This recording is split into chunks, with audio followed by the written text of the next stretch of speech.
Beneath the luxurious villas and bustling bathhouses of ancient Rome, an invisible force was at work.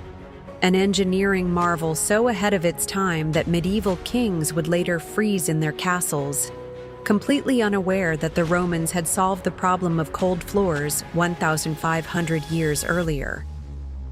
This was the Hypocaust, an underfloor heating system so advanced that if Julius Caesar time traveled to the 21st century, he'd probably ignore cars, planes, and Wi-Fi, only to exclaim, "Ah, finally! You people remembered how to heat a house properly." But how did it work? And why did the medieval world completely forget about it? Let's dive in. The Hypocaust was an ancient Roman version of heated flooring, but instead of electricity or water pipes, they did it the old-fashioned way, with fire, bricks, and a lot of enslaved labor. The system worked like this. A furnace called prefernium, typically located outside the villa or bathhouse, burned wood, charcoal, or whatever the Romans could set on fire without legal consequences.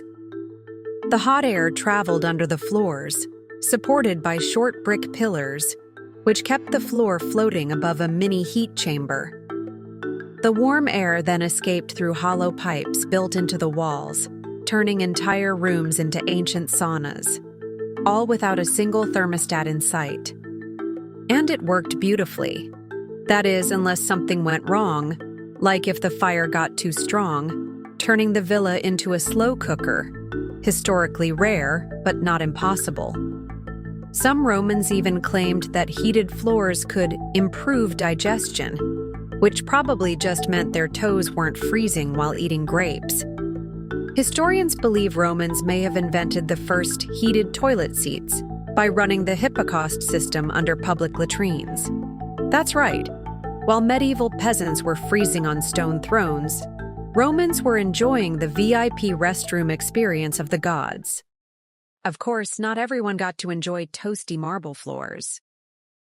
The Hypocaust was a luxury only the wealthiest Romans could afford.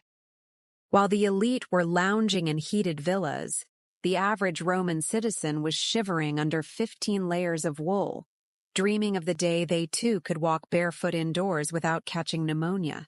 For the truly elite, heating was just another way to flex their wealth.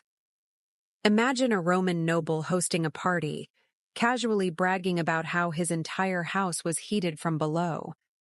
His guests, wrapped in fancy togas, would nod politely while secretly wondering how much firewood this guy was burning just to keep his toes warm.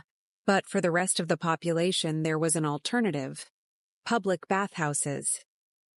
These were the ancient equivalent of a heated swimming pool meets a modern-day spa, except with hundreds of sweaty Romans packed into the same water. These baths were so important that emperors like Caracalla and Diocletian built massive bathing complexes just to show off their generosity and distract people from their questionable leadership. Some Roman elites were so obsessed with warm feet that they reportedly made heated sandals by placing small metal plates inside their shoes, which they'd warm up near a fire before slipping them on. It was the first ever heated footwear, which sounds genius until you realize they probably burned their toes every other week. Then, disaster struck. The Roman Empire collapsed. With it, the Hypocaust system vanished. The carefully engineered heating tunnels fell into disrepair, and no one maintained the furnaces. What happened next? The Middle Ages arrived, and suddenly people forgot how to heat houses properly. Instead of efficient underfloor heating, medieval Europeans used open fireplaces, which were ridiculously inefficient, only heating a small section of a giant, drafty castle. If time-traveling Romans visited a medieval castle, they'd probably say, "You live like this?" before turning around and leaving. For centuries, people shivered, completely unaware that the Romans had already solved the problem of cold floors. But then, during the Industrial Revolution, humanity finally said, "Wait a minute, weren't warm houses a thing?" By the 19th century, Homes were equipped with steam radiators, which worked shockingly similar to the Hypocaust, except this time, instead of slaves feeding a furnace, it was just a clunky iron machine hissing in the corner of a room. Fast forward to today, and we've come full circle. Modern underfloor heating is almost identical to the Hypocaust, except instead of bricks and fire, we use electric coils and hot water pipes. Even better? The South Korean Ondol system has been in use for thousands of years and operates on the same principle, proving that great ideas never die. They just get rebranded as new technology every few centuries.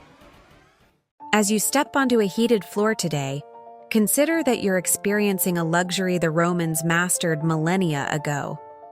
Their innovative Hypocaust system laid the groundwork for modern heating, a testament to their enduring legacy. While they didn't have our modern conveniences, the Romans achieved a level of indoor comfort that remained unmatched for centuries. Their ingenuity in heating solutions is a reminder of how advanced their civilization was. And if Julius Caesar were here today, he might say, "I came, I saw, I kept my feet warm,